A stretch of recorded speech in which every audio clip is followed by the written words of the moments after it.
Hello and welcome. Today we are diving into the essential foundation of the fixed income market. Whether you are an investor or a financial professional, you are trying to understand how debt securities work in a crucial and it is crucial for portfolio management. So let's get started and let's first define the fixed income securities.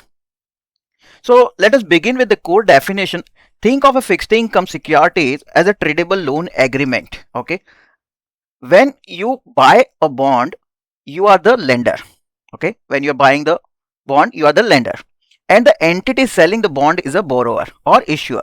The issue promises to pay you back according to a set schedule.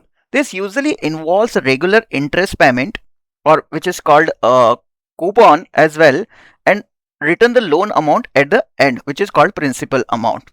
Unlike buying shares in a company, you do not own a piece of the business, which is usually happens on the equity market.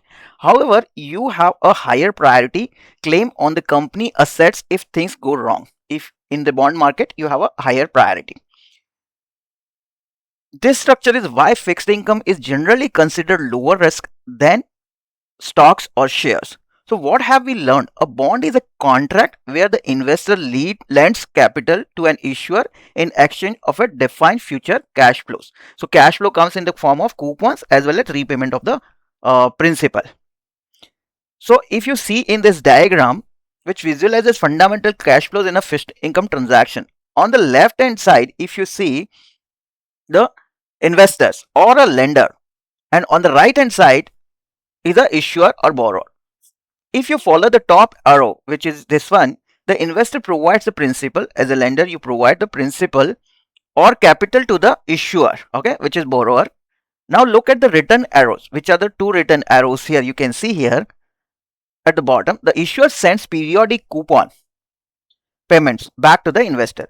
Finally, at the end of the term, the issuer returns the principal back. This loop confirms the nature of the bond as a loan relationship. So now let's move to the key features of the bond. So if you see, let's break down in the specific features that defines the every bond. First, we have the issuer. If you see, which is this one, this is who you are lending to. Such issuer also known as a borrower as well. Such as this can be a government or a corporation. Next is a maturity. This is the date the loan will ends, and the borrower and the issuer must pay back. The time remaining until that date is often called the tenor. So then you need to understand difference between tenor and maturity date. Third is a par value, which you see here. This is the face amount of the bond that is repaid at maturity, which is your principal, also known as a principal as well. Finally, we have the coupon. This is the interest rate the issuer agrees to pay back, usually calculated as a percentage of the par value or the principal amount which you have. Why is this important? These four features determine the cash flows you will receive and the risk you are taking. So now if we try to again maps these four pillars in the bond identity, if you see at the center, this is called the bond features, and which tells you as the borrowing amount when this is going to be a mature using a maturity, which tell us when the loan ends. Then the par value, which we have already discussed, indicating the amount of to be repaid. Finally, the coupon branch represent the interest rate paid. Understanding these four notes is essential because they define the legal obligations of the security. Now let's move to the legal framework around this. Bonds are not just in handshakes, they are the binding legal contract. This contract is called the indenture. Because there are thousands of bondholders, it is impractical for each one to monitor the issuer. Instead, a trustee is appointed. The trustee acts as a fiduciary to protect your interests. Inside the indenture, we find covenants. These are the rules of the game. Affirmative covenants list things the issuer promises to do, like paying taxes and interest on time. Negative covenants restrict the issuer from doing things that might hurt your investment, like taking on too much extra debt. Why does this matter? Strong covenants protect you from management actions that could increase the risk of default. So now let's understand via diagram. So if you see the legal structure, how it is represented, this is the bond indenture, the master contract. This is a you need to understand as a contract, which splits into two key enforcement mechanism. One is a co on so which one is you see is the covenants, which we have discussed, and the other one is an so which covenants is actually divided into two part: affirmative actions the issuer must take and negative restriction they must observe. On the other side, if you see the trustee, how the trustee flows down to protect bondholders. So trustee is responsible for protecting the bondholders. This structure ensures that the promises made in the covenants are actually monitored and enforced by the third party. Now moving to the next is how the cash flow structure works. So not all bonds pay out money in the same way. The most common structure is the bullet bond. Here you get the regular interest checks and the full loan amount is returned only at the very end. And another type is amortizing bond. In this structure, each payment you receive includes some interest and a part of the principal, reducing the loan over the time. Finally, we have floating rate notes. Unlike fixed rate bonds, their coupon payments change. They reset periodically based on a market reference rate plus a fixed margin. What is the takeaway here? The structure determines when you get your money back, which affects your reinvestment risk. Please remember, these are the pointers for the CFA exam. This sequence diagram, if you see here, to simplify the three cash flows of a standard bullet bond, the time flows from top to bottom. If you consider time, it flows from top to bottom. You see the issuer making a coupon payment to the investors. So this is bullet bond structure. Coupon payment was done by issuer. Issuer and borrower are synonym. Okay. Then as soon as time passes, and another coupon payment would be made. Finally, look at the bottom, which you see here. At maturity, a large payment occurs, and that is called your last coupon plus principal amount, and that happens when at the maturity, the date which is predefined. So this is why this is called a bullet payment. The big principal repayment hits at all once at the end. Now, what kind of risk, and let's understand the risk in general. Investing always involve a risk, and the fixed income is not an exception. Sorry, not no more, it's not an exception. The most significant risk is the interest rate risk. There is an inverse relationship. When market interest rate rises, the price of the existing fixed rate bond falls. So we will go in detail later, but just remember that relationship. Bond price has an inverse relationship with the market interest rates. Next is a credit risk. Credit risk is regarding a default. This is the danger that the issuer might run out of money and fail to pay you back. They would not pay you back. We rely on credit ratings to judge this finally. So for that, we go with the credit rating providers, like various credit rating providers give the ratings to the various large bonds, which is fixed income securities issued by a corporations, government, etc. We rely on credit ratings to judge this. So remember that credit rating is not required for government bond, because these are backed by the government. So usually there are no credit ratings to the government bond. But when you go over the corporation bonds, then there would be a ratings is issued, and that would be used by investors to analyze what is the credit risk. That is why you heard various credit risk many times. This happens if you need to sell your bonds early. Sorry, we need to discuss about a liquidity risk. What is the liquidity risk? How soon you can get your money back, or whenever you need the getting money back, not soon. Whenever you need, how quickly you can get your money. That is what the liquidity risk. So usually, if you don't easily liquidate your bond, then this is called the liquidity risk.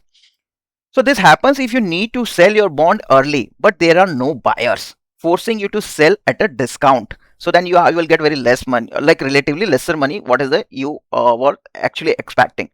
So this is crucial. Understanding this risk helps you choose bonds that match your tolerance for potential losses. So as of now, we discuss only three risks: interest rate risk, credit risk, and liquidity risk. These are the main risks, but in future we'll go in detail. Correct? The Here, if you see the bond risk, in like we are just trying to describe by the diagram, which branches out two type of risk, which is interest rate risk, which we have discussed, and the key mechanic is noted: if rates goes up, prices go down. That is what very important principle which you need to understand, whether you are an investor, whether you are working as an analytics, or it is as a trader or whatever. Correct? Second is the credit risk, which we already defined, like possibility of issuer default or borrower would not pay you back your money. So by separating this, we can see that while one relates to the market environment, which is rates. Okay, market environment means rates. You have heard when you work with the large corporations like Barclays or JP Morgan and like Citibank, Bank of America, they always refer rates as a department. So what they take care, basically they take care of the market environment. Okay, that is called market environment. The other relates to the specific borrower's health, which is like health of the borrower, which is defined using the credit risk. Okay, and credit rating is provided. So you have seen a credit department in this such a large investment banks. Now let's talk about the primary and secondary market. What exactly is the difference? These are the fundamentals which are discussing. Where do you actually buy this security, like this fixed income security? Where do you buy? New bonds are born in the primary market. So there are two type of market: primary market and secondary market. So anytime new bond is issued, that goes to the primary market. This is where the issuer raise the capital, whatever money they need it, they raise it, often through investment banks or auctions. Like investment banks, which I mentioned, you correct? JP Morgan, Barclays, Citibank. These are the investment banks. Like there are 30 plus large investment banks globally, so that do this kind of thing. There are many more, but this is mainly large. Once issued, bonds move to the secondary market. This is where the investor trade with each other. Crucially, unlike stocks that trades on a central stock exchange like New York Stock Exchange, trading happens in the bonds via over the counter OTC market, that is sometimes referred to as a OTC. This means trading happens through a decentralized network of the dealers negotiating the prices. So there are dealers are involved and they are negotiating the prices. What have we learned? That the primary market funds the issuer, while the secondary market provides the liquidity for the borrower. So now you understand how liquidity comes in picture and liquidity risk with previously. So where do you liquidate your bonds? So that is happening usually on the secondary market.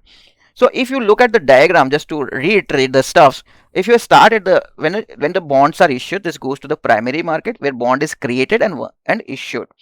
It transitions, then after issuance it moved to the secondary market. Inside the secondary market, we have an interaction between investor A and investor B.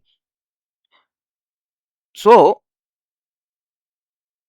when investor A buys from the secondary market, and it can sell to the investor, so investor A can sell to the investor B via OTC trade. So OTC is very important. This is a collections group of dealers who negotiate the buy and sell price, and based on that they get the commission as well while doing the buy and sell. The important things you need to understand is the volume or the amount is significantly large. It could be $1 million, hundreds of thousands of dollars kind of worth of transactions. So the charges which dealers get while doing this transaction is significantly high. Now let's talk about the valuation. So we are just touching these points, correct? This each in itself is a very large topic. How do we determine the price of the bond? It is strictly mathematical. It is not that simple. This is where the complexity comes into the fixed income security markets. The price is simply the sum of all the future interest, or you can say future cash flow and principal payments, discounted back to the today's values. So you might have heard always money has a time value, correct? So the cash flow which you are going to get in future, what is the value of that cash flow today, that it would be discounted and calculated back to get the and to understand the price of this. And this would comes into time factor, comes like generally the interest rates is the one of the biggest factor, correct, which is a part of this deriving the discounted price, which also it reflects the riskness of the bond. A critical concept to grasp is that seesaw effect. If the market demands a higher yield, perhaps due to the inflation, they expect more yield, the price of the bond must fall. And conversely, if market yields drop, the bond price rises. Why is this important? It explains why your bond portfolio value fluctuates even if the issuer is healthy. So in diagram, at the top line, we take future cash flows and apply a discount rate to arrive the present value, which is the price. Okay, this is the price. And if you see the second diagram here, the which visualizes the inverse relationship. The arrow from higher yield points to the lower price. So that is the relationship you need to understand. If you expect a higher yield, then price should be the lower. And lower yield pointed to the higher price. So that is what we discuss, inverse relationship between them. So now let's summarize this entire module, what we have learned. So to wrap up, we have covered the foundations of the fixed income. We define it as a contractual loan with a specific legal protection found in the indenture, indentures. Sorry for my pronunciation, but indenture, where you entire thing is written. We explored how different structure like bullet and floating rate bonds affect the cash flows. We identified the three major risks: interest risk, credit risk, and liquidity risk. Finally, we learned that valuation is a mathematically derived from the future cash flows. So always future cash flows has to be mathematically derived.